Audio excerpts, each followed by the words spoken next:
క్రీస్తునందు ప్రియమైన Calvary TV ప్రేక్షకులకు యేసుక్రీస్తు నామములో మీకు శుభాలు తెలియజేస్తున్నాను. ద క్రిస్టియన్ హోప్ మినిస్ట్రీస్ సమర్పించు అద్దరికి నడిపించుమా అనే మా ఆధ్యాత్మిక కార్యక్రమానికి మిమ్మల్ని అందరినీ ప్రేమతో ఆహ్వానిస్తున్నాను. ప్రియమైన విశ్వాసులారా, స్నేహితులారా, దేవుని ప్రజలారా, మీలో కొందరు ప్రార్థన విన్నపాలు తెలియజేస్తున్నారు. వాటిని మేము అందుకొని ప్రార్థిస్తున్నాం. మీరు ప్రార్థించండి. దేవుడు తన ప్రజల యొక్క ప్రార్థనలు ఆలకించి తన అనుగ్రహాన్ని తెలియజేస్తారు. విశ్వాస సహితమైన ప్రార్థన దేవునికి ఇష్టము, అది అంగీకారము.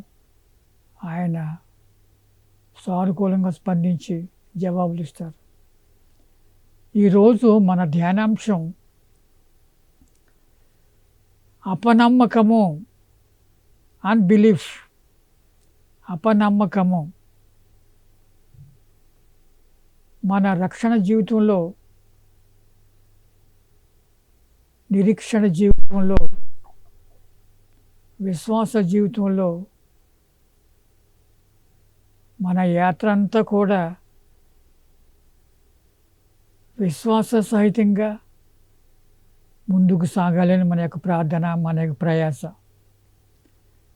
అయితే ఈ క్రమంలో అనేక సందర్భాల్లో అనేక రీతులుగా మనకు అపనమ్మకాలు కూడా ఎదురవుతూ ఉంటాయి. అపనమ్మకం, అవిశ్వాసం మనను ఇబ్బంది పెడుతూ ఉంటాయి. ఈరోజు దేవుని వాక్య ప్రకారంగా కొన్ని సత్యాలు మనం గ్రహించి విశ్వాసంలో బలపడుతూ ముందుకు సాగుతాం. విశ్వాసమే మన ఊపిరి కనుక ప్రతి క్షణంలో, ప్రతి పరిస్థితిలో విశ్వాస బలంతోనే మనం ముందుకు సాగాలి. ఇప్పుడు కూడా అపనమ్మకానికి, అవిశ్వాసానికి తావివ్వకూడదు, చోటు ఇవ్వకూడదు. అంచేతే పౌలు భక్తుడు 2 కొరింథీ 13:5 ఒక చక్కని సలహా, ఒక హెచ్చరిక ఇచ్చాడు. 2 కొరింథీ 13:5, మీరు విశ్వాసం గలవారై ఉన్నారో లేదో మిమ్ముని మీరే శోధించుకొని చూచుకొనుడి. మీరు విశ్వాసం గలవారై ఉన్నారో లేదో మిమ్ముని మీరే శోధించుకొని చూచుకొనుడి. మిమ్ముని మీరే పరీక్షించుకొనుడి. మీరు భ్రష్టుడు కాని యెడల యేసుక్రీస్తు మీలో ఉన్నాడని మిమ్ముని గూర్చి మీరే ఎరుగరా. ఆత్మపరిశీలన చేసుకోమంటున్నాడు, ఆత్మపరీక్ష చేసుకోమంటున్నాడు. అంచేత ప్రతి పరిస్థితిలో కూడా విశ్వాస సహితంగా ముందుకు సాగుతున్నానా లేదా అని మనం పరీక్షించుకొని, పరిశీలించుకొని ముందుకు సాగాలని దేవుని వాక్యం చెప్తుంది. అయితే ఈ అపనమ్మకం అనే స్థితి దేవుని భక్తుల్లోనే కొంతమందిలో ఉన్నట్టుగా దేవుని వాక్యం మనకు తెలియజేస్తుంది. దేవుని భక్తుల్లోనే, దేవుని విశ్వాసుల్లోనే అప్పుడప్పుడు అపనమ్మకం మనల్ని తొందర చేస్తుంది. ఉదాహరణకు యెహోవా దేవుడు అబ్రహాముని పిలిచినప్పుడు ఆయన అబ్రహాముకి ఒక గొప్ప వాగ్దానాన్ని ఇచ్చాడు. ఆయన యెహోవా ఆదికాండం 12:1-2-3, నీవు లేచి నీ దేశము నుండి, నీ బంధువుల యొద్ద నుండి, నీ తండ్రి ఇంట నుండి బయలుదేరి నేను నీకు చూపించు దేశమునకు వెళ్ళుము. నిన్ను గొప్ప జనముగా చేసి నేను ఆశీర్వదించి నీ నామమును గొప్ప చేయుదును. నీవు ఆశీర్వాదముగా నుందువు. నిన్ను ఆశీర్వించు వారిని ఆశీర్వించేదను, నిన్ను దూషించు వారిని శపించేదను. భూమి యొక్క సమస్త వంశములు నీ యందు ఆశీర్వదించబడునని అబ్రాహాముతో. అలాగా ఆ పిలుపులోనే ఎన్నో వాగ్దానాలు ఇచ్చాడు దేవుడు. నిన్ను గొప్ప జనముగా చేసేదను. అప్పటికి ఆయనకు పిల్లలు లేరు అబ్రాహాముకి, సారా గొడ్రాలుగా ఉంది. అయితే ఈ వాగ్దానం చేసిన 20 సంవత్సరాల తర్వాత, 20 సంవత్సరాలు నిరీక్షించిన తర్వాత అబ్రాహాముకి కొడుకు పుట్టాడు. అయితే ఈ కాలంలో, ఈ మధ్యకాలంలో అబ్రహాంకి చాలా సందేహాలు, సంశయాలు ఉన్నాయి. ఒక సందర్భంలో అంటున్నాడు అబ్రహాము, ఆదికాండం 17:17, అప్పుడు అబ్రహాము సాగిలపడి నవ్వి 100 వానికి సంతానము కలుగునా, 100 వానికి సంతానం కలుగునా, 90 సారా కనునా అని మనసులో అనుకొనేను. సందేహం వచ్చేసింది, సంశయం తొందర చేస్తుంది అబ్రహాముని. 100 వానికి సంతానం కలుగునా, 90 సారా కనునా అని మనసులో అనుకున్నాను. తర్వాత ఏమైంది మనకు తెలుసు. 25 సంవత్సరాలు కనిపెట్టిన తర్వాత వారికి ఒక కుమారుడు కలిగాడు, అతడే ఇస్సాకు. ఆ విధంగా ప్రియమైన స్నేహితులారా, అపనమ్మకాన్ని, అవిశ్వాసాన్ని మనం జయించుకుంటూ ముందుకు సాగాలి. నిరీక్షణలో ఎప్పుడు కూడా తగ్గిపోకూడదు. విశ్వాస సహితమైన జీవితమే విజయవంతమైన జీవితం అని మనం గ్రహించాలి. ఇంకొక ఉదాహరణ తీసుకుందాం. మోషేని దేవుడు పిలుచుకున్నాడు ఒక గొప్ప నాయకత్వపు పనికి. ఇశ్రాయేలీయులు ఐగుప్తులో బానిసలుగా ఉంటుండగా ఎన్నో శ్రమలకు, కష్టాలకు గురవుతున్నప్పుడు వారిని విడుదల చేయడానికి దేవుడు ఒక ప్రణాళిక ఏర్పాటు చేసుకున్నాడు. వారు అద్భుతంగా దేవుని మహాకృపను బట్టి ఐగుప్తు యొక్క బానిసత్వం నుండి బయటికి వచ్చారు. వారు అరణ్య మార్గంలో 40 సంవత్సరాలు ప్రయాణించారు. అయితే ఒక సందర్భంలో వారు, ఇక్కడ మాకు ఆహారం సరిగ్గా ఉండడం లేదు, ఇక్కడ మాంసం లేదు, చేపలు లేవు, ఐగుప్తులో ఉన్నప్పుడు మాకు ఎంతో మాంసం దొరికేది, చేప దొరికేవి అని వారు సణుక్కుంటున్నారు ప్రజలు, ఇశ్రాయేల్ ప్రజలు ఆ ప్రయాణంలో. అప్పుడు యెహోవా దేవుడు మోషేని పిలిచి, ఒక 30 దినముల వరకు మీకు మాంసాన్ని నేను అందిస్తానని చెప్తే, అప్పుడు మోషే అంటున్నాడు, సంఖ్యాకాండం 11:21, అందుకు మోషే, నేను ఈ జనుల మధ్య ఉన్నాను. అతని సందేహం వచ్చేసింది. 6 లక్షల మంది పాదచారులు ఉన్నారు అక్కడ, ఆ యొక్క సమూహం. నేను ఈ జనుల మధ్య ఉన్నాను, వారు 6 లక్షల పాదచారులు, వారు నెల దినములు తినుటకు వారికి మాంసం ఇచ్చేదినని చెప్పితివి. నువ్వు చెప్పావు, వారం దినములు, నెల దినములు తినుటకు వారికి మాంసం ఇచ్చేదినని చెప్పితివి. వారు తృప్తిగా తినట్లు వారి నిమిత్తము గొర్రెలను, పశువులను చంపవలెనా? ఇంతమందికి మాంసం ఏర్పాటు చేయాలంటే ఎన్ని గొర్రెలను చంపాలా, ఎన్ని పశువులను చంపాలా? వారు తృప్తిగా తినట్లు సముద్రపు చేపలన్నీ కూర్చవలెనా అని మోషే సందేహిస్తూ దేవునితో సమాధానం చెప్తున్నాడు. తర్వాత మనకు తెలుసు ఏమైందో. దేవుడు అసాధ్యమైనది సాధ్యపరిచేవాడు. ఆయన గాలికి మాటివ్వగా గాలి సముద్రం మీద వీచి సముద్రం నుండి పూరేళ్ళు, లక్షల కొలది పూరేళ్ళు వారి ముందుకు వచ్చి వాలాయట. పూరేళ్ళు లక్షల కొలది. వారు నెల రోజులు మాంసం తినడానికి వారు తృప్తిగా తిన్నారని దేవుని వాక్యం చెప్తుంది. తర్వాత అనుదిన జీవితంలో కూడా మనం అప్పుడప్పుడు ప్రార్థన చేస్తాం, కానీ సందేహంతోనే ప్రార్థన చేస్తాం. ఇంకొక ఉదాహరణ మనం తీసుకుందాం. మత్తయి సువార్త 17వ అధ్యాయం 19-20 వచనాల్లో ఒక ఉదంతం ఉంది. చాంద్రరోగి స్వస్థత ఉదంతం. చాంద్రరోగి దెయ్యంతో బాధపడుతున్నాడు, నీళ్ళలో మునిగిపోతున్నాడు, అగ్నిలో పడిపోతున్నాడు. అప్పుడు ఆ రోగి తండ్రి శిష్యుల దగ్గరికి వచ్చి సహాయం చేయమని అడుగుతాడు. శిష్యులు ప్రయత్నం చేస్తారు, కానీ ఆ దెయ్యానికి వెళ్ళగొట్టలేకపోయారు. అప్పుడు శిష్యులు ఏకాంతముగా యేసు వద్దకు వచ్చి శిష్యులు ఏకాంతముగా యేసునొద్దకు వచ్చి మేమెందుచేత దానిని వెళ్ళగొట్టలేకపోతుమే అని అడిగిరి. ప్రభుని అడిగారు, మేము ఎందుచేత దానిని వెళ్ళగొట్టలేకపోతుమని అడిగిరి. అందుకు ఆయన, మీ అల్పవిశ్వాసము చేతనే, అల్పవిశ్వాసాన్ని బట్టి వారు ఆ దెయ్యానికి వెళ్ళగొట్టలేకపోయారని ప్రభుతో తేటపరుచున్నాడు. మీ అల్పవిశ్వాసం చేతనే, మీకు ఆవగింజంత విశ్వాసం ఉండిన ఎడల, ఆవగింజంత విశ్వాసం ఉండిన ఎడల ఈ కొండను చూచి ఇక్కడ నుండి అక్కడికి పొమ్మనగానే అది పోవును. మీకు అసాధ్యమైనది ఏది ఉండదని నిశ్చయముగా మీతో చెప్పుచున్నానని వారితో చెప్పాను. వారితో నేను అంటే ఆ టైంలో శిష్యులకు ఆవగింజంత విశ్వాసం కూడా లేదన్నమాట.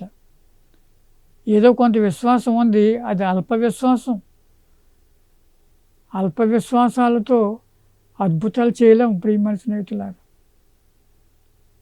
ఆవగింజంత విశ్వాసం ఉంటేనే ఈ కొండలతో నువ్వు ఇక్కడి నుండి అటు వెళ్ళి పొమ్మనగానే అది పోవును.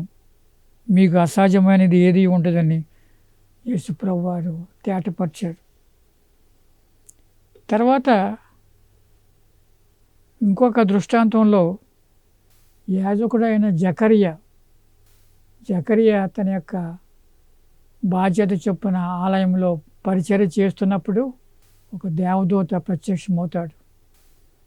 ప్రత్యక్షమయ్యి, నీ భార్య ఒక కుమారుని కంటుంది, ఆ కుమారునికి యోహాన్ అని పేరు పెడుతూ అని సమాచారాన్ని అందిస్తాడు. నీ ప్రార్థనలు వినబడ్డాయి, నీవు కుమారుని కంటావని చెప్పినప్పుడు అతడు సందేహించాడు జకరియా. దేవదూత ఏమన్నాడు? మరియు నా మాటలు వాటి కాలమందు నెరవేరును. నేను ముసలివాడిని, నా భార్య ముసలిది, మాకు సంతానం కలుగుతుందా అనే సందేహాన్ని వ్యక్తం చేసినందుకు దేవదూతలు అంటున్నాడు, నా మాటలు వాటి కాలమందు నెరవేరును. నీవు వాటిని నమ్మలేదు కనుక ఈ సంగతులు జరుగు దినము వరకు నీవు మాటలాడక మౌనమై ఉండువని అతనితో చెప్పాను. మూగ అయిపోయాడు, మాటలు లేవు, వాయిస్ పోయింది. సంశయాలు రక్షణ జీవితంలో, విశ్వాస జీవితంలో ఉండకూడదు ప్రియమైన స్నేహితులారా. తర్వాత ఎలిజబెత్ గర్భిణి అయింది. ఆ 9 నెలలు కూడా భక్తుడైన జకరియా అతని నోళ్ళలో మాటలు లేవు. కనిన తర్వాత అతడు మాట్లాడడం మొదలుపెట్టాడు. ఆ విధంగా ప్రియమైన స్నేహితులారా, అపనమ్మకం అనేక రీతులలో, అనేక సందర్భాల్లో మనల్ని తొందర చేస్తుంది. విశ్వాసులను వీళ్ళు చెప్పిన ఉదాహరణలన్నీ కూడా దేవుని భక్తులే, దేవుని విశ్వాసులే.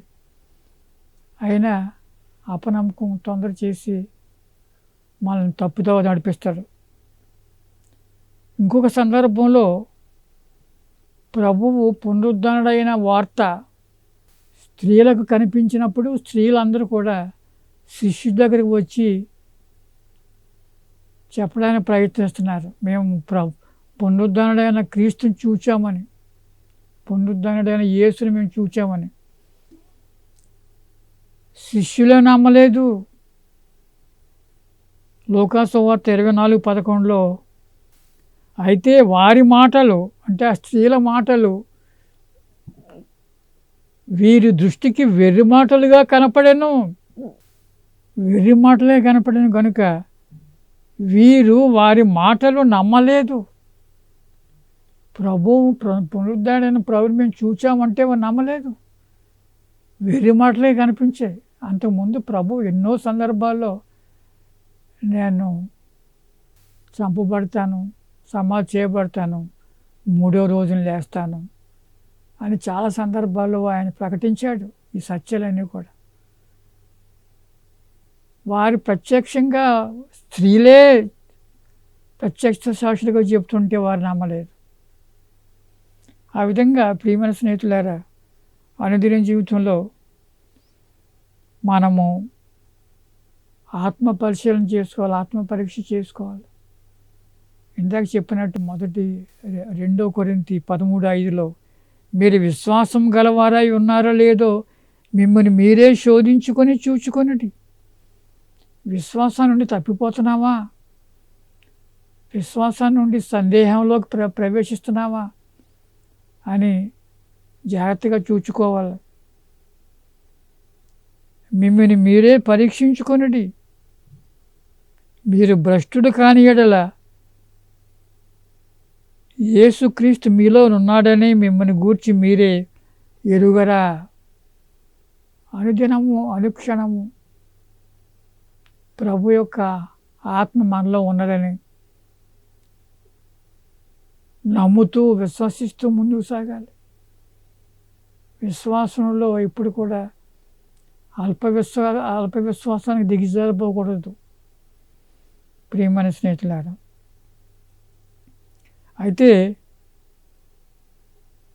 అపనమ్మకము గూర్చిన కొన్ని హెచ్చరికలు కూడా బైబిల్లో ఇవ్వబడ్డాయి. అపనమ్మకం గూర్చిన హెచ్చరికలు మొదటిది యోహాను 3:36 ఉంది. కుమారుని యందు విశ్వాసం ఉంచువాడే నిత్య జీవము గలవాడు. కుమారుని యందు విశ్వాసం ఉంచేవాడంటే నమ్మిక ఉంచేవాడే, సందేహించని వాడే, సంశయం లేనివాడే నిత్య జీవము గలవాడు. కుమారునికి విధేయుడు కానివాడు జీవము చూడడు కాని దేవుని ఉగ్రత వాని మీద నిలిచియుండును. అన్ని వేళలలో అన్ని పరిస్థితుల్లో యేసు దేవుని కుమారుడని, లోకరక్షకుడని, ఆయన జయశాలని, విజేతని నమ్ముతూ ముందుకు సాగాలి. ప్రేమ స్నేహితులారా, కుమారుని యందు విశ్వాసం ఉంచేవాడే నిత్య జీవము గలవాడు. కుమారునికి విధేయుడు కానివాడు జీవము చూడడు కానీ దేవుని ఉగ్రత వారి మీద నిలిచి ఉంటున్నాం. రెండవ హెచ్చరిక యోహాను 8:24 కూడా ప్రభు మాటలు, కాగా మీ పాపములోనే ఉండి మీరు చనిపోవుదురని మీతో చెప్పి తిని. కాగా మీ పాపముల్లోనే ఉండి మీరు చనిపోవుదురని మీతో చెప్పి తిని. నేను ఆయననని మీరు విశ్వసించని యెడల మీరు మీ పాపంలోనే ఉండి చనిపోదురని వారితో చెప్పాను. ఆయననంటే దేవుని కుమారుడని, లోక రక్షకుడని, సర్వలోకానికి శాంతికరమై ఉన్నాడని, సర్వలోక విమోచకుడని మీరు విశ్వసించని యెడల మీరు మీ పాపంలోనే ఉండి చనిపోదురని వారితో చెప్పాను. అంచేత ప్రియమైన స్నేహితులారా, ప్రతి క్షణం ప్రతి దినము మన యొక్క విశ్వాసాన్ని గురించి మనం ఆత్మ పరిశీలన చేసుకోవాలి. నేను ఎక్కడ విశ్వాసంలో ముందుకు సాగుతున్నానా, ఎదుగుతున్నానా, విశ్వాసంలో బలపడుతున్నానా, స్థిరపడుతున్నానా అని పరీక్షించుకోవాలి. ఏమాత్రం అవిశ్వాసానికి మనం తావిచ్చిన వాటిని వెంటనే మనం ప్రభు యొక్క సహాయంతో ఆ యొక్క సంశయాన్ని, సందేహాన్ని, అపనమ్మకాన్ని తొలగించుకోవాలి. ఇంకొక ఉదాహరణ హెబ్రీ 3:12 గ్రంథకర్త చక్కని సత్యాన్ని బయలుపరుస్తున్నాడు. సహోదరులారా, జీవము గల దేవుని విడిచిపోవునట్టి విశ్వాసము లేని దుష్ట హృదయము మీలో ఎవరిదైనను ఒకవేళ ఉండునేమో అని జాగ్రత్తగా చూచుకొనుడి. జీవము గల దేవుని విడిచిపోవునట్టి, మనం నమ్ముకున్న దేవుడు జీవము గల దేవుడు. ఆయన ఏకైక కుమారుడు, అద్వితీయ కుమారుడు యేసుక్రీస్తు, లోకరక్షకుడు. జీవము గల దేవుని విడిచిపోవునట్టి విశ్వాసము లేని దుష్ట హృదయము మీలో ఎవరి యందైనను ఒకవేళ ఉండినేమో అని జాగ్రత్తగా చూచుకొనుడి. చాలా జాగ్రత్తగా ఉండాలి ప్రియమైన స్నేహితులారా. ఇంకొక హెచ్చరిక హెబ్రీ 4:11 కాబట్టి అవిధేయత వలన వారు పడిపోయినట్లుగా మీలో ఎవడనూ పడిపోకుండా ఆ విశ్రాంతిలో ప్రవేశించుటకు జాగ్రత్త పడుదము. అవిధేయత వలన వారు పడిపోయినట్లుగా మీలో ఎవడనూ పడిపోకుండా ఆ విశ్రాంతిలో ప్రవేశించుటకు జాగ్రత్త పడుదము. అంచేత ప్రియమైన స్నేహితులారా, అపనమ్మకాన్ని, అవిశ్వాసాన్ని మనము ఎదుర్కోవాలా, ఎదిరించాలా, అధిగమించాలి. 2 కొరింథీ 13:5 ఆ వచనం ఇప్పుడు కూడా జ్ఞాపకం పెట్టుకోండి. మీరు విశ్వాసం గలవారై ఉన్నారో లేదో మిమ్మల్ని మీరే శోధించుకొని చూచుకొనుడి. అయితే ఇంకొక ఆలోచన ఏమిటంటే, అపనమ్మకం వలన కలిగే ఫలితాలు, అపనమ్మకం వల్ల కలిగే ఫలితాలు కూడా మనం తెలుసుకోవాలి. తెలుసుకుని వాటి గురించి జాగ్రత్తగా చూసుకోవాలి. మొదటిది, అద్భుతాలు జరగడానికి ఆటంకం. అద్భుతాలు జరగడానికి ఆటంకం అపనమ్మకం. మత్తయి 13:58లో ప్రభువారు ఒక సత్యాన్ని బయలుపరుస్తున్నారు. మత్తయి 13:58, వారి అవిశ్వాసమును బట్టి అక్కడ అద్భుతములు చేయలేదు. వారు అవిశ్వాసులు. ఏ చెప్పినా నమ్మరు, విశ్వసించరు, విధేయత చూపించరు. అంచేత వారి అవిశ్వాసాన్ని బట్టి అక్కడ అద్భుతములు చేయలేదు. రెండవ ఫలితం, తీర్పులోకి వస్తారు వారు. అట్టివారు తీర్పులోకి వస్తారు. యోహాను 3:18-19లో ప్రభువారు ఇలా తెలియజేస్తున్నారు. విశ్వాసం ఉంచువానికి తీర్పు తీర్చబడదు. విశ్వాసం ఉంచువారికి అన్ని విషయాలలో, అన్ని పరిస్థితులలో ప్రభువుని విశ్వసించేవారు తీర్పులోనికి రారు. వారు విశ్వసింపని వాడు ఇంతకు మునుపు తీర్పు తీర్చబడెను. అంచేత ప్రియమైన స్నేహితులారా, ఇంకొక ఫలితం ఏమిటంటే యోహాను 8:24-25, యోహాను 8:24-25, నిత్య మరణము కాగా మీ పాపములోనే ఉండి మీరు చనిపోవుదురు. అది నిత్య మరణము. అగ్ని ఆరదు, పురుగు చావదు. అదే మరణం, భయంకరమైన మరణం అది. అంచేత ప్రియమైన స్నేహితులారా, అపనమ్మకం వలన కలిగే ఫలితాల్లో మొదటి అద్భుతాలు జరగడానికి అవి ఆటంకం. రెండవది, వారు తీర్పులోకి వస్తారు. మూడవది, నిత్య మరణం. అపనమ్మకాన్ని పారద్రోలాలా, అధిగమించాలా, దాన్ని జయించాలా, ఎప్పుడు విశ్వాసాన్ని పరీక్షించుకుంటూ ముందుకు సాగాల. వాక్యంలో బలపడుతూ, ప్రార్థనలో బలపడుతూ, విశ్వాసంలో స్థిరపడుతూ మనము విశ్వాస యాత్ర ముందుకు సాగించాలని దేవుని వాక్యాన్ని బట్టి హెచ్చరిస్తున్నాను. కళ్ళు మూసుకున్నట్లయితే ప్రార్థన చేస్తాను. పరలోకమందున్న మా తండ్రి, మీ కృపా బాహుల్యం చొప్పున జరుగుతున్న టీవీ ప్రోగ్రాంను బట్టి మీకు స్తోత్రం తండ్రి. విత్తబడిన వాక్యాన్ని దీవించండి, వింటున్న వారిని ఆశీర్వదించండి తండ్రి. కల్వరి టీవీ యాజమాన్యాన్ని, సిబ్బందిని దీవించి ఆశీర్వదించండి.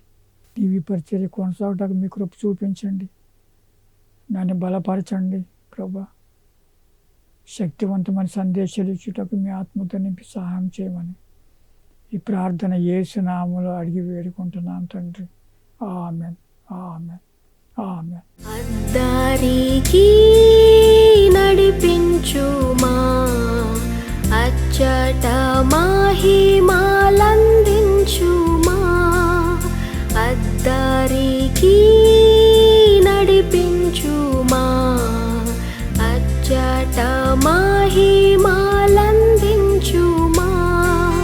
దేవాసుతా దీప్తిధారా, దేవాసుతా దీప్తిధారా, దీవించి దాటించు దయకరా.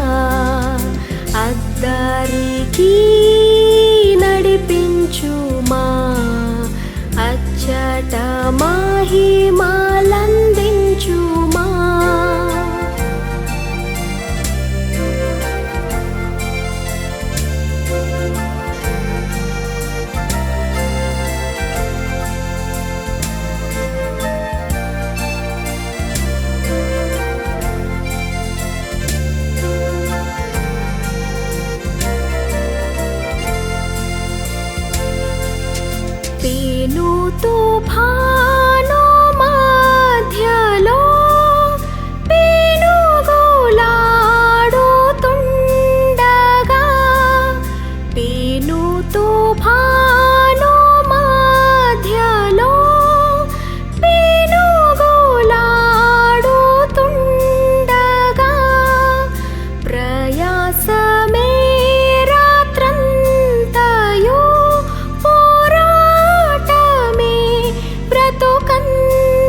నీతిధారా దీవించి దాటించు దయకరా అద్దరికి నడిపించుమా అచ్చట మహిమలందించుమా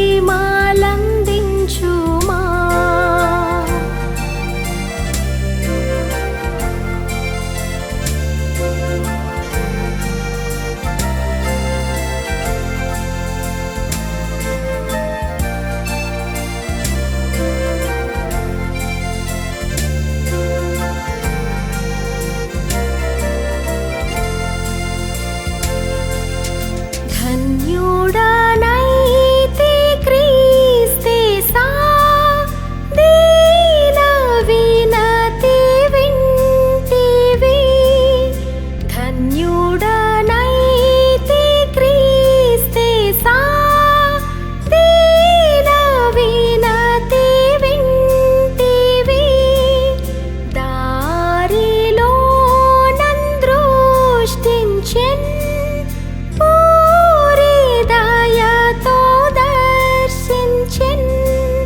సృష్టికర్త సంపూర్ణుడా సృష్టికర్త సంపూర్ణుడా సంధ్యమూలేక సేవింతుం సదా అద్దరికి నడిపించుమా అచ్చట మహిమలందించుమా అద్దరికి నడిపించుమా అచ్చట మహిమల